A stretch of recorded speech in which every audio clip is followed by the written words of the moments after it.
Hay discos que son famosos, hay otros que son clásicos. Y luego están esos discos que parece que han estado ahí siempre, ¿verdad? Como si formaran parte del propio aire. Bueno, pues hoy vamos a meternos de lleno en la creación de uno de esos monumentos, Kind of Blue, de Miles Davis.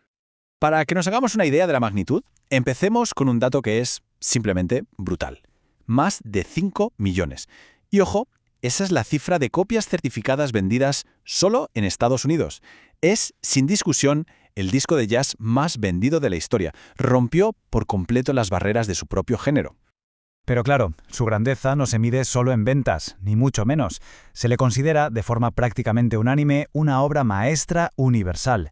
Es uno de esos álbumes que da igual qué música te guste o de qué generación seas. Es un punto de encuentro para todo el mundo. Y aquí es donde empieza lo bueno, la clave de todo este análisis.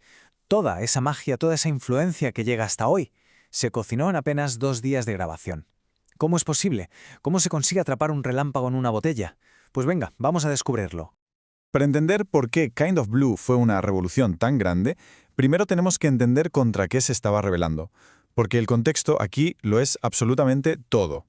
En aquella época, el sonido que mandaba era el bebop, un estilo súper virtuosista, frenético, una auténtica locura técnica basada en progresiones de acordes que iban a toda velocidad.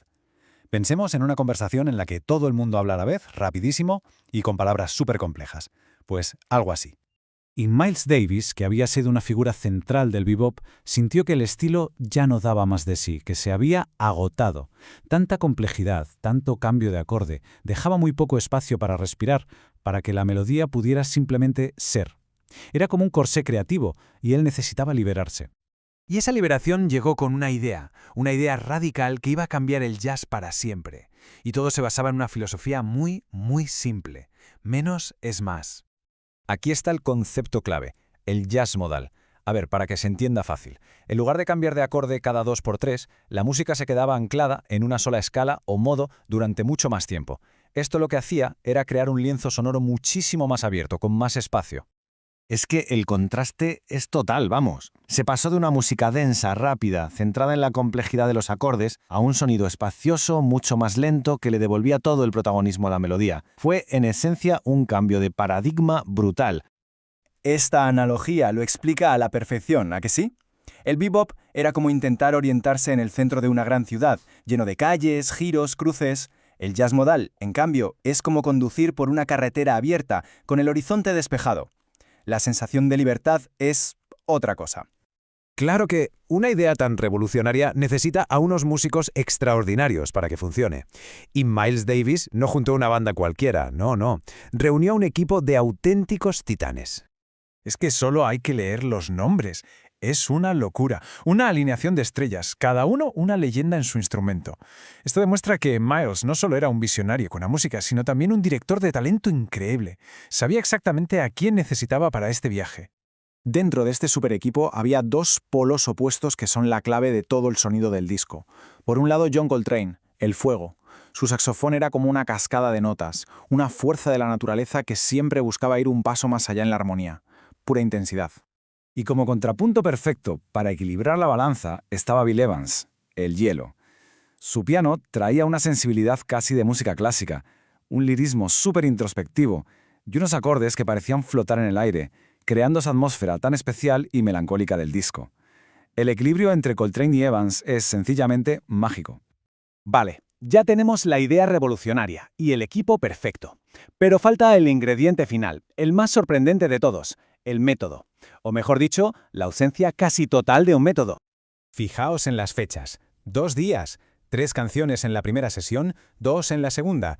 El álbum entero, una obra que iba a definir el jazz para las siguientes décadas, se grabó en menos de 10 horas en total. Es que es algo asombroso. Y aquí está el secreto de todo. Miles Davis no llevó partituras, solo unos bocetos básicos con las escalas y poco más. No hubo ensayos. Los músicos entraron al estudio sin saber literalmente qué iban a tocar.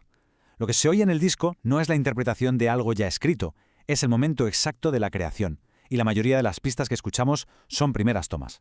El propio batería Jimmy Cobb lo resumió de una forma inmejorable. Fue un milagro. Esta frase lo dice todo. Capta esa sensación de espontaneidad, casi de magia, que debieron sentir en el estudio. No estaban trabajando, Estaban canalizando algo. Y aquí estamos, décadas después, y esa magia sigue completamente intacta. ¿Pero por qué? ¿Cuál es el secreto de su inmortalidad? Vamos a intentar desglosar los elementos clave.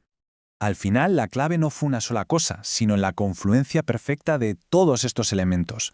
La visión tan cool de Miles, la innovación liberadora del jazz modal, un equipo de leyendas en su mejor momento y un método basado en la pura espontaneidad. Fue, vamos, la tormenta perfecta. Y el eco de esa tormenta llegó lejísimos, mucho más allá del jazz. Músicos de rock como The Doors o Pink Floyd, compositores de música clásica, pioneros de la música ambient como Brian Eno, muchísima gente ha reconocido la profunda influencia de este álbum. Creó un lenguaje universal. Y quizá esta sea la conclusión más importante de todas. Kind of Blue es más que un conjunto de canciones. Es un estado de ánimo. Es esa sensación de melancolía tranquila, de calma profunda, de elegancia, de cool. Es una atmósfera que cualquiera puede sentir, da igual cuándo o dónde lo escuche. Y nos deja con esta reflexión final. En un mundo musical obsesionado con la complejidad técnica, Miles Davis demostró que el mayor salto creativo a veces consiste en quitar cosas, en simplificar, en crear espacio. Quizá la verdadera genialidad no está en construir el laberinto más complejo, sino en trazar el camino más simple y directo hacia la emoción.